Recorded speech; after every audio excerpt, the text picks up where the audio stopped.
دکتر دنیس لیدی، باستانشناس آسیا در موزه متروپولیتن آمریکا در شهر نیویورک، افغانستان قرن یکم و دوم میلادی رو با امروز شهر نیویورک مقایسه میکنه. اون وقتی به این نظر رسید که روی 6 اسکلت افغانی در اون زمان تحقیق کرد. داستان از این قراره که باستانشناس روسی ویکتور سیریانیدی که تخصصش برنزه درباره تیلیا تپه و منابع برنز این تپه میشنوه. پس از شروع کار در اونجا در حین حفاریاش چیزی پیدا میکنه که خودش اول فکر میکنه صندوق برنزه، اما بعد با 6 تا قبر ناشناس باستانی روبرو میشه. یک مرد و 5 تا زن که همزمان لباس به تن دفن شده بودن و لباسهاشون پوشیده از طلا بود. یعنی خانواده سلطنتی بودن؟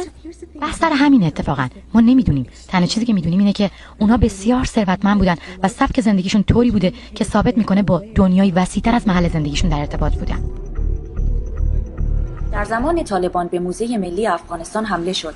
یکی از اعضای موزه این منابع رو در صندوقچه آهنین میگذاره و با کلید صندوقچه ناپدید میشه. پس از فروپاشی طالبان با حکم دولتی از طرف حامد کرزای رئیس جمهور افغانستان، صندوقچه آهنی باز میشه.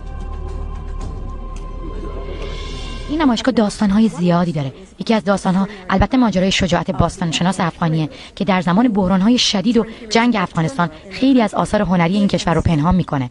ما فکر می‌کردیم همه این آثار نابود شده بودن، ولی حالا فهمیدیم که از خطر دور بودن. این خیلی داستان مهیجه که آدم دلش می‌خواد بنشینه و از خوشحالی گریه کنه. و داستان دیگه اینه که این آثار هنری نشون میدن که افغانستان همیشه دنیای شرق و غرب رو به هم وصل می‌کرد. جواهرات طلایی که در موزه به نمایش در اومدن همه از روی اسکلت اجساد پیدا شدن و هر یک معانی خاصی دارن که به باستانشناسان در شناختن افغانستان اون زمان کمک زیادی کردند.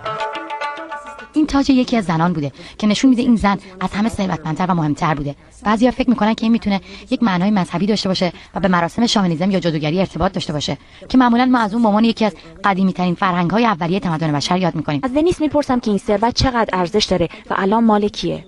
اصلا قابل قیمت گذاری نیستن و مال موزه ملی کابل هستن.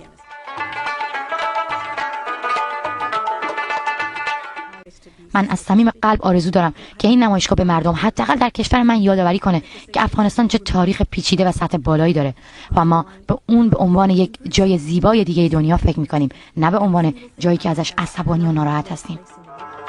ما 2 نوع عکس‌العمل رو شاهد بودیم. شنیدیم که میگفتن خدایا این چقدر زیباست و خیلی هم میگفتن خدای من اینها تو اون زمان در افغانستان وجود داشته. چه جای فوق‌العاده‌ای. پس از این همه سال جنگ، افغانستان فقط طلا از دست نداد، بلکه تاریخ و تمدن این کشور با خون و خونریزی عجین شد. روند بازسازی افغانستان که چند سالیه شروع شده تا سالها بعد هم ادامه خواهد داشت، به امید اینکه افتخارات گذشته افغانستان رو دوباره زنده کنه. سلماز شریف، نیویورک، تلویزیون فارسی BBC.